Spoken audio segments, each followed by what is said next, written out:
morning, everyone, and welcome to the Pitt County Board of Commissioners meeting. Those of you in the audience and those of you by way of television and other social media, welcome. At this time, you shall have called the meeting to order. All present, please let it be known by raising your right hand. Thank you. This time, we shall have the invocation and pledge. Invocation comes from Commissioner Perker Williams and the pledge from Commissioner Colson.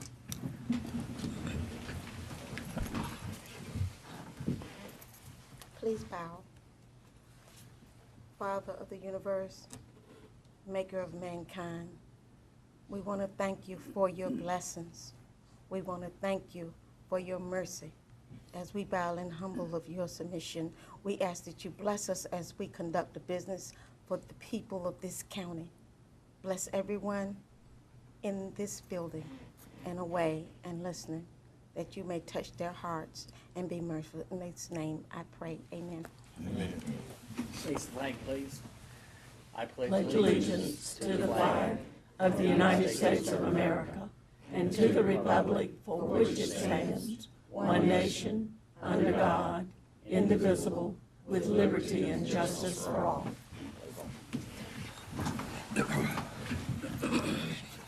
At this time, entertain a motion for the approval. Motion to approve. Second. Mr. Chairman, we'd like to remove under items for decision number 3, the proposed Pitt County travel policy revisions. We believe there's still some more work to be done on this. We've got some information that we received and would like to just delay action on this. We feel it's a good policy, but we want to make further revisions before we have you act on it. If the board's in agreement to that. Would that be included in your motion second? Yes. Yes. Okay, all in favor of said motion, let it be known by raising your right hand. All opposed, motion carries. Public address to the board. Yes, Mr. Chairman, we have one person signed up, Mark Stewart. If you'll come forward and give us your name and address. If the attorney will read the statement. Yes, Pitt County welcomes comments on all matters of public concern. We ask that you keep your comments to 3 minutes. I'll keep time for the chairman and keep all comments respectful and constructive. Thank you. Good morning, Mr. Chairman. Good morning, Commissioners. Thank you. I certainly will finish this in under 3 minutes. My name is Mark Stewart. I'm the chairman of the Pitt County GOP. My address officially is 313 South Evans Street in downtown Greenville. I know all of you are considering and thinking about raising taxes here in Pitt County. I also understand that this is the state's problem, and they're trying to pass it on to Pitt County and the residents of Pitt County. Now, having come recently from the state convention for the GOP, I've spoken to a lot of our constituents, and they asked me to come here this morning and address this board and let you all know that we are certainly opposed and would ask every one of you individually to vote no on raising any taxes here in Pitt County. Thank you very much. Thank you. Thank you, sir. That's all we had signed up, unless there's anybody else in the audience. At this time, we should have items for the report. Pitt Greenville Airport Annual Report. Ms. Betty Stansberry.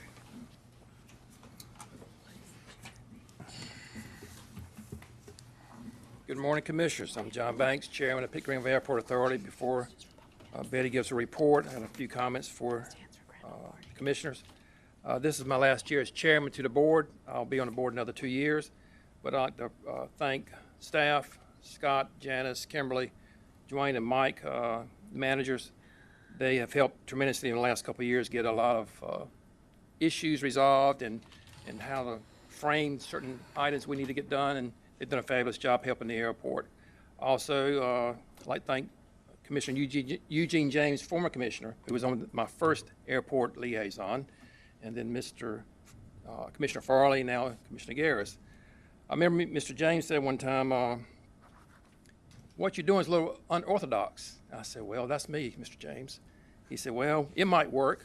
Well, Mr. James found a way to make it work, so I appreciate his candor and his direct focus to the problem. Donald Taylor once said 3 or 4 years ago, he was chairman, Pitt Greenville Airport is the gateway to Eastern North Carolina. It still is. We've got a tremendous influx of people from domestic and foreign coming through Greenville and Eastern North Carolina. So it's just not a Greenville airport, it's a regional airport. We get a lot of people coming to Eastern North Carolina through the airport. The legislative challenges for the last 2 years as present are getting more challenging for the airport as it is for the county. We've worked tirelessly to get those things we need passed. Your staff has worked great at getting that done, helping us and helping the county trying to get those legislative goals passed. In the future, growth, when I say growth for the airport, it's not expanding. When I say growth, get more passengers, more service, more functionality for the public. It's going to have to be a collaboration between the city, the county, and the private sector. It's got to be a mix. It's not going to work with just one entity doing everything. So this is changing. The atmosphere of the county and city is working to help us get that done, and we appreciate that. I appreciate you letting me be in your ear for the last 2 years. It's been some of you more than others, and I think we've been successful at doing quite a few projects, and thank you for your help. Any questions? Okay, Benny? On behalf of the board, John, we want to thank you for all of your great service, too. Thank you, it's my pleasure. Good morning. Good morning. Thank you for giving me this opportunity to come visit with you. I'd like to take a few minutes to talk about some of the challenges facing the airport, some of the events of the last year, and what we're looking forward to in the coming years. If I can get the to work. Okay. Okay, so I'm going to talk briefly about the economic impact of the airport, the year in review, some of the regulatory and financial challenges that are facing the airport, capital construction, and some of the board's priorities and projects for the coming years. Okay, just a brief summary of the economic impact of the Pitt Greenville Airport has an annual economic impact on this community of over $100 million. There are 70 based aircraft with a tax value of $40 million, 9 businesses located at the airport with 160 jobs, and a payroll of about $5 million. Some of the corporations in this community that have aircraft based at the airport include well-known companies like Grady White Boats, Hyster-Yelnatco, Four Sons, FAC, Greenville Toyota, and Overton's. Those are just a few of the based aircraft.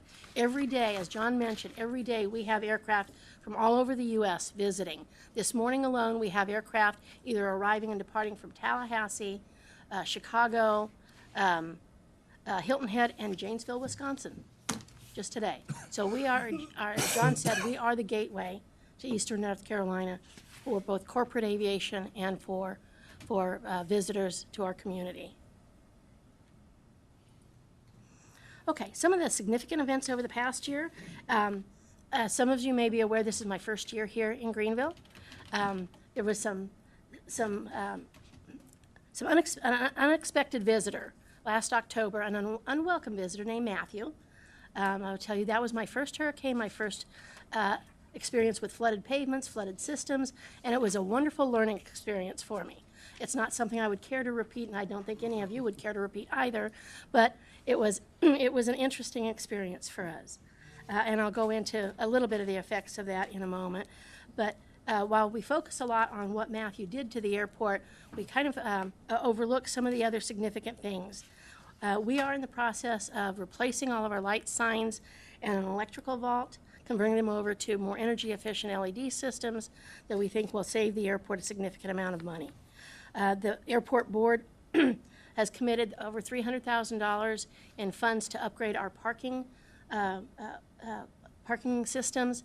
If you've ever flown out of our airport, when you get home, it's wonderful because you can be home in 15 or 20 minutes after you get off that plane, but first you've got to get out of that parking lot. And if you're one of those 50 people on that aircraft and you're at the back of the line, it's frustrating, and we recognize that. So we are upgrading that system for you. And adding a second exit lane, and adding an option to be able to pay inside the building at the baggage claim area. And those are in production right now, and we hope to have those up and operational within a couple of months for you. Okay. We continue to seek additional airline service, and we will continue to do so. We've had a very tiny success with a company called Casino Express. It's a gambling run up to Atlantic City. And that plane, when it departs out of here, it goes out 100% full. We also have a new restaurant opening at the end of this month, and we'd be pleased if you would like to come out and take a look at the restaurant. And so those are a few of the things that we wanted to share with you. Again, a lot of our focus over the past 6 months has been recovery from the hurricane. As you may know, we were closed 9.5 days as a result of the flooding. Of the 22 buildings on the airport, 17 of them had water damage. That water damage, the final cost is about $230,000. Insurance is going to pay some of that, and we're hoping that FEMA will cover the remainder of that. The pavement was submerged for 6 or 7 days, and the runways did fine, but 2 of our taxi lanes had significant damage, and the repair cost for that is going to be $2.05 million. We were fortunate in that we got a Department of Commerce grant for $1.66 million of that. We are still seeking funding for the remaining $390,000, but we open bids here in a couple of weeks on that, and we will start construction next month, have it done by the end of October.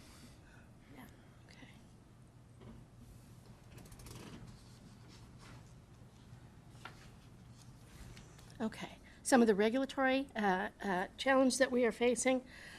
As you have heard from us before, the stormwater fees continue to be a significant expense for the airport. This year, when I met with you in March, I was telling you it was going to be $141,000 for this year. Since then, the city of Greenville has reviewed and dropped the fee by $10,000, so we're expecting our year-end stormwater fees for this year to be $131,000. There is an effort underway in the legislature to give us some relief. If that legislation is successful, it would reduce our stormwater fee by about $100,000, and then that money would be redirected towards attracting new businesses to the airport. On the law enforcement costs, we are federally mandated to provide a law enforcement presence at the airport 12 hours a day. In calendar 2016, the total cost of that was $131,000. We got a grant that partially reimbursed us, but our out-of-pocket cost continued to be $52,000. This will continue to be a significant expense for the airport, in that the proposed federal budget for federal fiscal 2018 proposes to eliminate all funding for this program. And so it would be entirely self-funded at that point. Scott, did you have a question? Okay.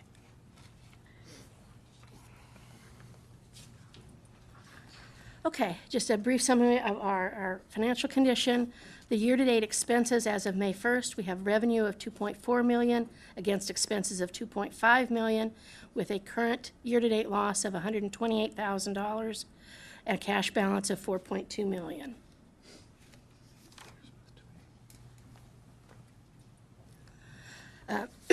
Some of the projects that are coming up, the taxi lane repair, the flood damage, and we're opening bids later this month, and we expect to start construction next month. That's a little over $2 million project. Our primary runway is at the end of its useful life, and we will be needing to replace that runway. We have a grant. We haven't received the grant yet, but we've received notice that we will be receiving a grant for $8 million to do the reconstruction of that. Our matching share on that is 10%, so we will fund it. The $800,000 is the matching share for that grant. We expect to get that grant in September. We will start doing preliminary work on pipes and other preliminary work probably in the fall over the winter, and then start construction next spring. And it is about a 3-month build, and during that time the primary runway will be open, but the primary runway will be closed, but the secondary runway will be open and available. Future projects, our secondary runway is approaching the end of its useful life, and it has got about 4 or 5 years of life left in it. We do not currently have funding committed for it. We are attempting to prove eligibility in order to gain federal funding. If we are unsuccessful in that, we would be looking to state funding for it via legislative earmark if necessary. The taxi lane, the general aviation ramp is also had some flood damage, and it has some repairs that needs to be replaced as well. And we're looking at doing that in about 2 to 3 years from now. We need to replace our fire truck in about 3 or 4 years from now, at a cost of $700,000. Excuse me. The other projects we want to finish up, we're in the final phases of land acquisition now. Obstruction removal is trimming the heights of trees around the airport. Our perimeter fence has some sections that are 5 feet tall that need to be replaced with an 11-foot fence to keep the deer out. We need to construct a perimeter road and a new extension to taxiway Alpha 5 into a north area. It will be the next T hangar and corporate hangar area in a less flood-prone area. The total cost of those projects is about $8.6 million, of which we will need to do a 10% match. We continue to get asked about commercial air service. We continue to recruit and talk to airlines about additional service here, and we will continue to do that, so far unsuccessfully. We currently have one airline, American Airlines, with 4 daily departures. Last Friday was the last day for them using an aircraft called a regional jet, and they switched over to using an aircraft called a Dash 8. Same number of seats, same flying time to Charlotte. It's a little older aircraft, and it has propellers on it, and it is a ground-loaded aircraft. And the airline has told us they intend to use that aircraft in this market at least till the end of the year, when they are phasing out all of the dashes and replacing them with regional jets. Yes. So ground loaded means passengers have to enter the plane from the ground and walk up? Yeah. They go up through screening, walk down some stairs, and load on the ground. Yes. You have to do that, all right, large percentage of the time now, because they want quick turnaround, and they can turn around quicker if you load on the ground than they can if they drive up to that walkway. To the loading bridge. Yeah. Yes, but with the Dash, with the aircraft they started using last Friday, loading off the loading bridge is not an option. It's all ground loaded. Yeah.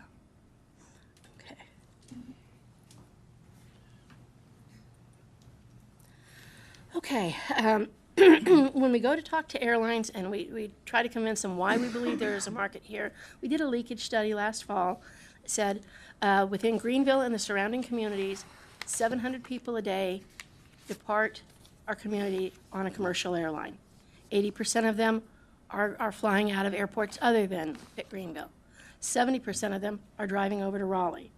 Almost 500 people a day out of our community make the choice to drive over and get on an airplane at Raleigh.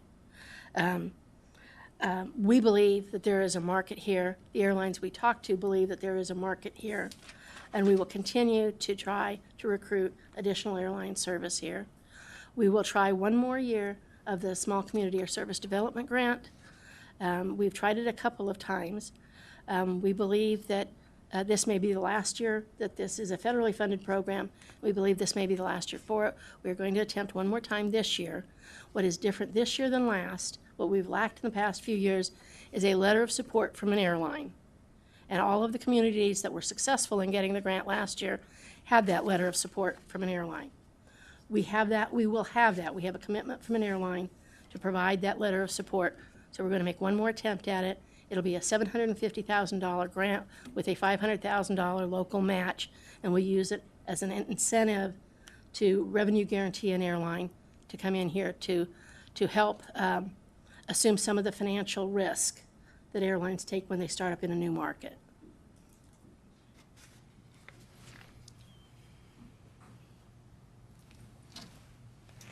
Okay. To end my presentation, I don't know if you can see the picture here, but I took this picture on a Sunday morning about 7 o'clock in the morning, a week after Hurricane Matthew, the flooding from Hurricane Matthew closed the airport. We were closed for 9.5 days. The flooding crested on Friday afternoon. It started receding on Saturday afternoon. Sunday morning at 7 o'clock, I'm out at the airport. I'm the only person there. There's very little traffic. It was absolutely quiet. And the sun was coming up, and I don't know if you can see it there, but the moon is setting.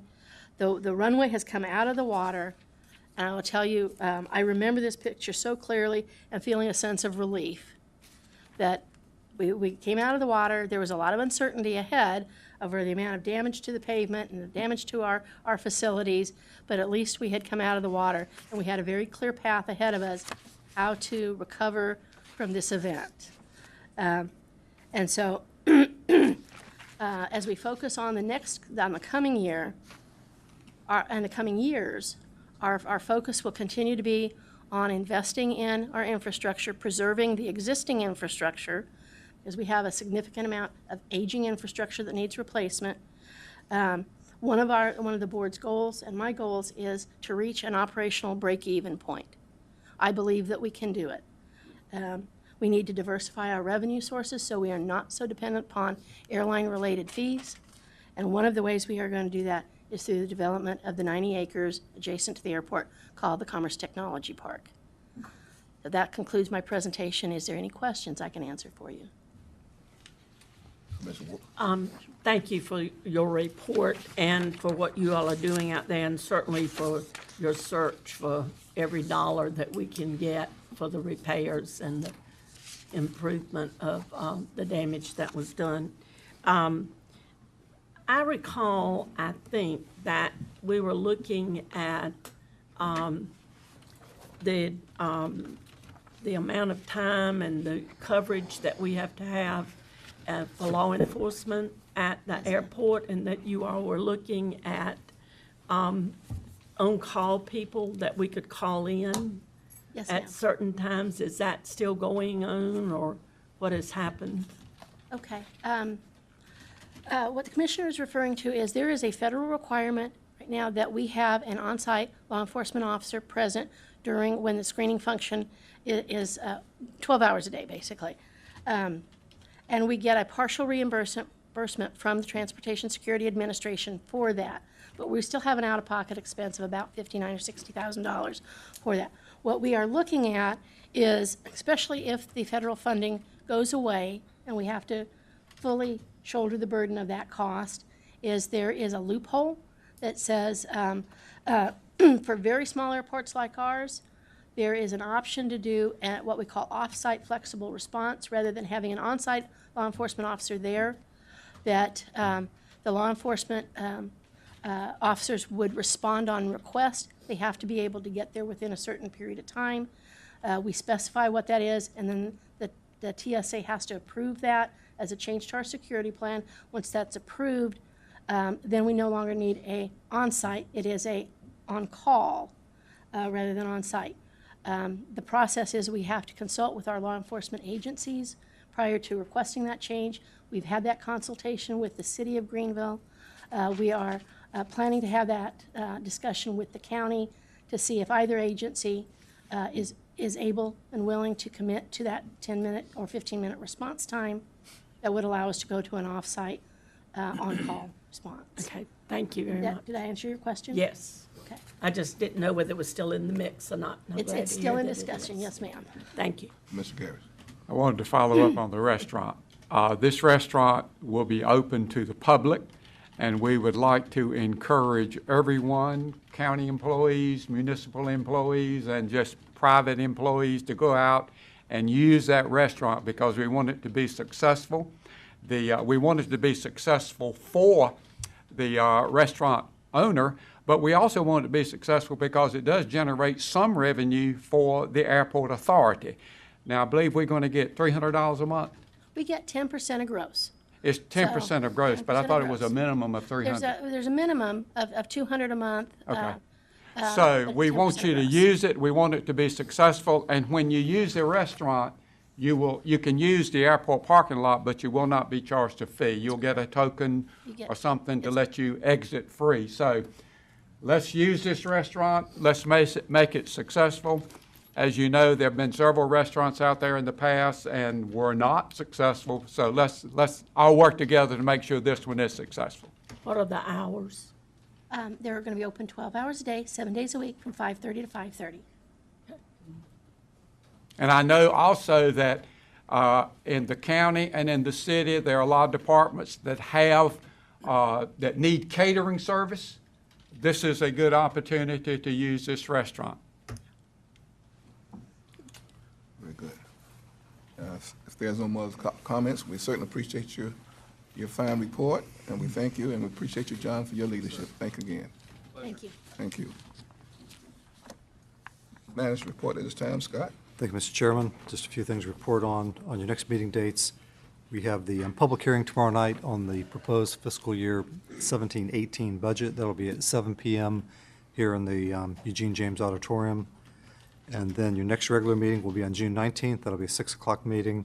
And then in July, you will only have one meeting due to the NACO conference, the National Association of Counties Conference. And your meeting in July will be on July 17th at 9 a.m. On item B, just want to make the board aware that we are quickly closing in on the completion of the expansion to the farmers market. If you've been by there, you'll see it's encased, roofed, and the doors are up, and it's getting close to being completed. There's some landscaping and some parking lot improvements that need to be done. But we went ahead and scheduled a ribbon cutting for this expansion of the farmers market. This is going to be June 24th at 9 a.m. on site. Item C, the Candlewick Area Sanitary District, as the board is aware, we bid this out earlier in the year, and bids came in high, and we asked you to reject all the bids and allow us to rebid this, and we did that. And the bids came in, and it was kind of the same scenario as last time. We didn't have enough. You have to have 3 bids in order to open the bids. If you don't, then you have to advertise it for another 10 days and have a second bid opening. And then whether you have 1 or 2 bids, whatever, you can open them. Well, that scenario panned out, and basically we did not get lower bids. So we're continuing to work with our consulting engineer, McDavid Associates. We're consulting with the state, getting their advice in terms of what portion of the Candlewick area that we can serve, should serve, making sure we meet the low and moderate income thresholds that are required for the CDBG federal funding, and we'll be reporting back to you later on that as to what we propose to move that project forward. One other item as a follow-up to budget. This is information from Pitt County Schools regarding 5-year history on the number of locally paid positions. This was asked for at either our last budget discussion or the one before it. You can see this goes all the way back, once you get a copy of it, to fiscal year 12-13, and then carries it forward to 16-17 we currently stand in. And actually the total number of positions for, and this is for teachers, clerical, technology, administrative, and APs, assistant principals, has not changed that much at all. The total is actually, in the far right-hand column, has dropped a little bit, and you can see the numbers have pretty much, for the most part, have stayed the same. But did want to give that to you just as one additional piece of follow-up that we had not gotten back to you on. With that, Mr. Chairman, that's all I have. Okay. Item for consent Motion to approve. Second it. has been moved and properly second that we approve the item for consent. All in favor, let it be known by raising your right hand. Those opposed? Motion carries. Thank you. Item for discussion, Dr. Martin.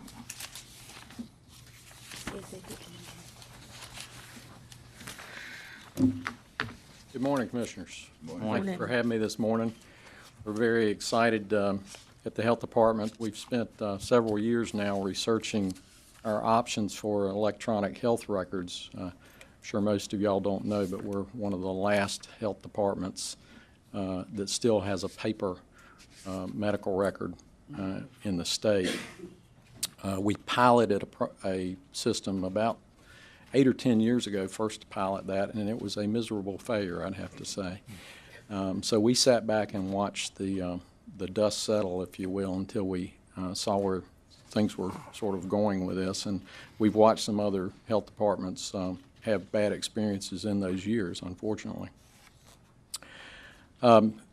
During this fiscal year, we finally did select the Epic product as our best option, and we got approval from our Board of Health earlier, and then we came to this board in January of this year and included this purchase of the electronic health record as part of our capital improvement plan. We budgeted about $880,000 in fund balance this year. We are not going to spend that $880,000. We're actually going to put additional approximately $400,000 into the fund balance at the end of this year.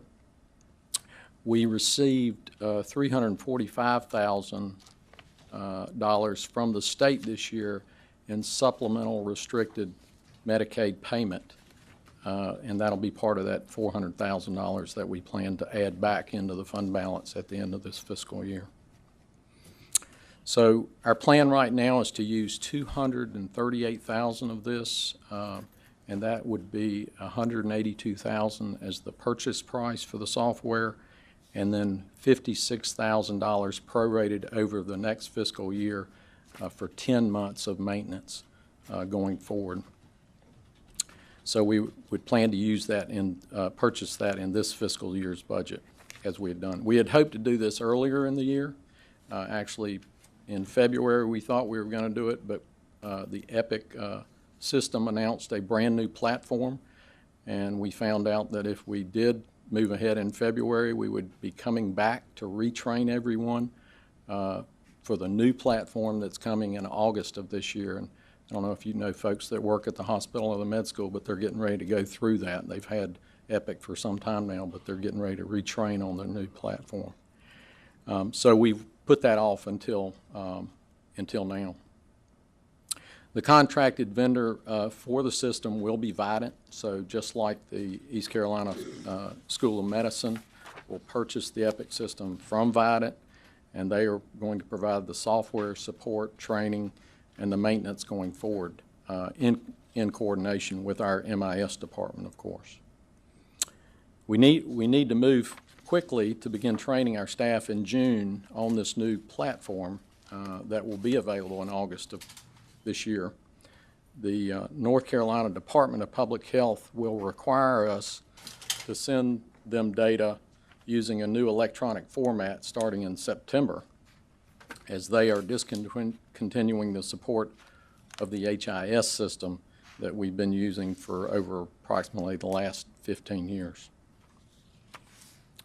Currently, we're spending valuable space, time, effort trying to locate paper charts, find information in charts, make appointments, referrals for patients, follow up on laboratory results, testing results, copying, faxing, refiling, all these paper charts.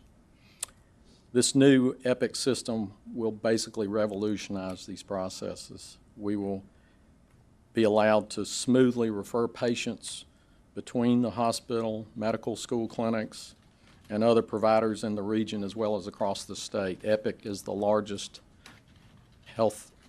electronic health record right now in the hospitals across the state. Many of the other facilities across the state are moving towards that platform, but some of the hospitals that use it currently are Duke, UNC, Vidant, of course, Wake Forest Baptist. So it's a very, very popular and broadly used system and has tremendous capabilities, including patient portal access. So if you've heard of MyChart, our patients will be able to access MyChart to look at what they've had done at the health department, look at when their appointments are, help them schedule their appointments through smartphone applications and things like that. So we're very excited about what this is going to do for our patients. It will greatly enhance the efficiency and the quality of our clinical services. And I think in essence we'll really create a new public health department here in Pitt County. So I'll be glad to answer any questions. Any questions? This Epic system, it's nationally recognized. Yes, sir. And is it the largest in the nation, or is one of? I believe it's the largest one that's used by hospitals, at least across the country. Okay. And you can actually access records in between hospitals. So we could go in and send information, say if we have a patient that moves to California or Oregon or somewhere, we could send those records through that system to their provider securely in those places and also access information back through that system. So, Thank you. a lot of capabilities. Thank you very much, Dr. Martin, for the fine report. Thank you very much for your support. Item for decision at this time, we have Randy Gentry.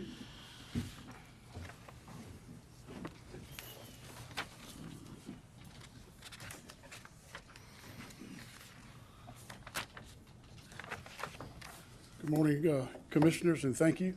for your time. The Sheriff's Office is requesting an amendment How about to the raising your Sheriff's microphone? Certification Incentive Program. What about raising your microphone a little bit?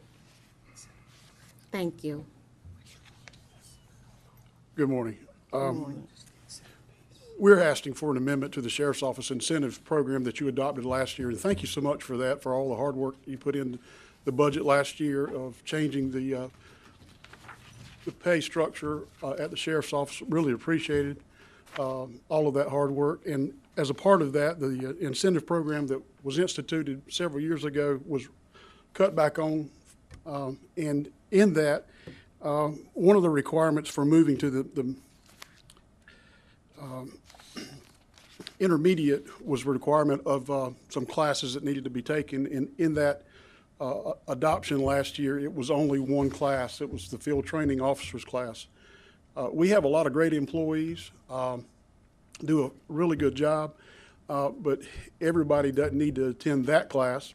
So the amendment is adding two other options to that requirement, one being a first-line supervision class or CIT, which is crisis intervention training, which they're all great classes, but it gives us three options, and it allows, no matter where the employee is in their career or what career track they're taking, one of those classes will apply to their mission. So we're just asking that you allow the other two classes be added as options other than just the field training.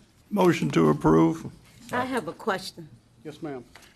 You said something about this amendment will add to the crisis intervention, or did I hear it No, incorrectly? ma'am. That's one of the choices that the employee can take. Now, we encourage all of our employees to take that class, but by adding it, an officer who has no desire to be a field trainer can take that class in lieu of that. Or if they aspire to have some type of supervision role in the sheriff's office, they could take the first line supervision class. Because I was thinking that all of the officers will have some training as it relates to crisis intervention. Yes, ma'am, they do. But this is a 40-hour class in addition to what they would receive in basic law enforcement education training.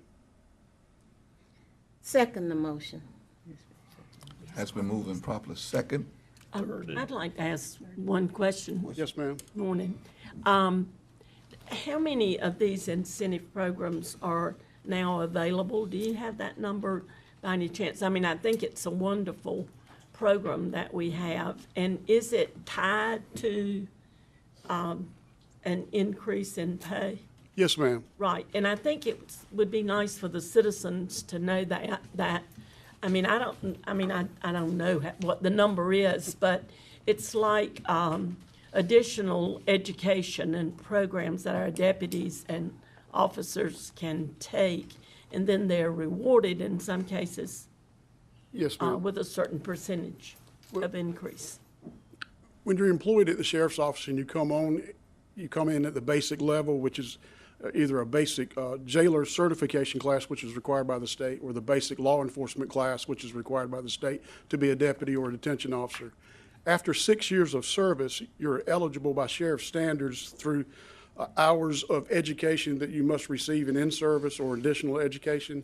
And then this incentive program ties some additional classes like we're asking for here, as well as a good performance score on their evaluation each year, which will allow them to progress forward.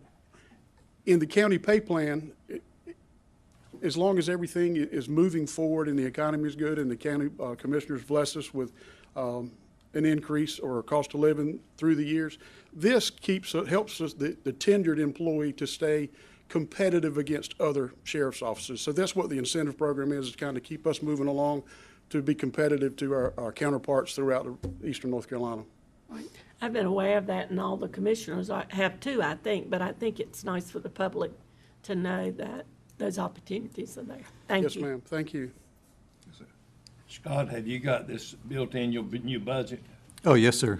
Actually, it was built into the July 1 budget from last year or the current year we're in.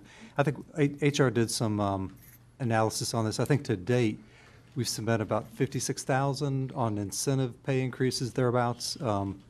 Those deputies and officers that have been eligible. But yes, it is in the budget. Thank you. With that said, and none other questions, all in favor of the said motion, let it be known by raising your right hand. All opposed, motion carried. Thank you very much. Thank you.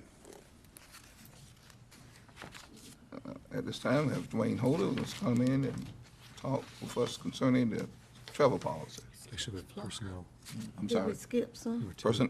personnel ordinance, revision. order. Number 3 is what we took away. Good morning. As we typically do this time of year, we go review the personnel ordinance to see if there are any changes that are needed.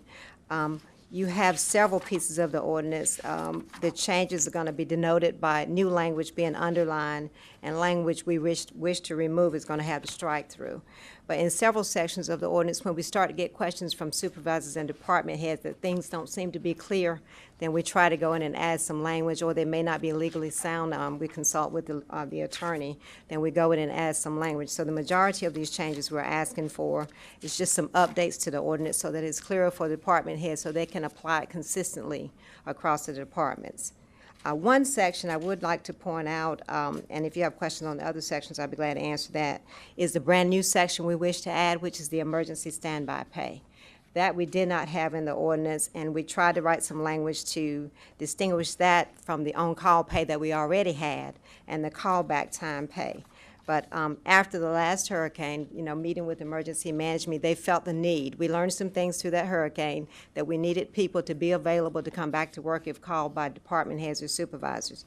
So we wish to add that section of the ordinance, which will allow us to place people on standby and pay them the $1 per hour, just like someone who's on call, so they'll be available to come back to work should they be needed during that emergency situation. It may not always be a hurricane, but the hurricane is the best example we have from this past fall, that emergency management needed people to be here, and we needed to find a way to compensate those people who are at home waiting to come back to work so that when they came back, they would have an incentive to return. So any questions on that? Move approved. Second. But I have a question. Yes, sir. Yes, sir. It is difficult for me to understand the difference between on-call and standby. You just said standby is like on-call, so why do you need both? Similar. On-call pay, we have people who are on call all the time. They may come in to take care of an acute situation. There's a leak at the courthouse. Someone has to come in and fix it. They finish it up and they go home.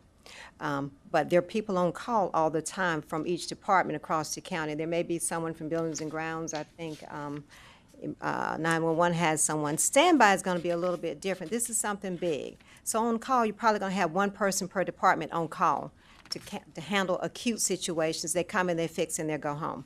Standby pay, you're going to probably have groups of people who are on call. It may be several from 911. It may be law enforcement personnel. It may be social services who put their staff on standby because we may have to open shelters. We don't quite yet know if we're going to need them, but we put them on standby just in case. So I guess the difference in my mind, based upon what you just said, is that on-call is like a standard everyday Yes. occurrence operating standard, Yes. whereas the standby would be like in an emergency type Yes. situation. Right. Okay, thank you. The standby pay provisions talks about in the proposed language that we anticipate that possibly a state of emergency could be imminent or being called potentially.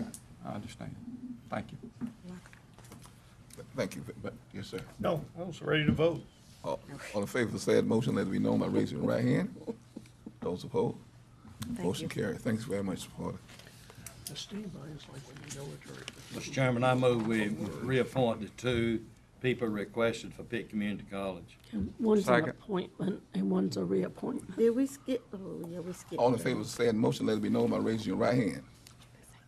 All But opposed? one of those is an appointment. And one They're is not both reappointments. Reappointment and appointment. That's good. And That's good. could I say one thing, serving as a liaison on the PCC board, Gary Evans, who we just appointed to serve, will be replacing Walter Williams. Right. And he has served diligently. He serves on a lot of programs and committees, and it's donated a lot to this county. And for him to take that time to serve, I just wanted to kind of acknowledge that he was going off the board. Thank you. Very good. And he has served before and Yes. was the former chairman. Yes. Thank you very much. Commissioner comments at this time. Let's start with Commissioner Huggins. No comment? Not a one? No, sir. No comment. I like to make the county aware of that the area across in the north side of the Tar River will be having a widespread cleanup on the first Saturday in August, which is, I think, August the 5th. So we will have hopefully not as many, but a large number of the orange bags, and people will be out, and people have already requested some safety gear. So I just want the county to be aware of that and invite you all to come if you want to help out. And I'd like to thank the community for this notice and their cooperation with the trash and the cleanup, because I really think it is better. Thank you. Commissioner Coles. No comment. Commissioner Webb. Yeah, and just real quick, and you've heard it from me before, 226 employees, over 11 cents of our tax rate goes to the most basic services that the General Assembly is supposed to be providing. And we're going to have a choice, and I don't know how we'll shake out, but whether we're going to write them another check for their responsibilities or start sending them an invoice for what they should be doing. But I, for one, will no longer attach my name to any candidate for anything that is not doing their job. Are you going to make that a motion? Not today. Thank you, Mr. Chairman. You're welcome. Move for adjournment. I second. It has been moved and properly second that we adjourn. All in favor, let it be done by raising your right hand. All opposed? We're now adjourned. Thank you.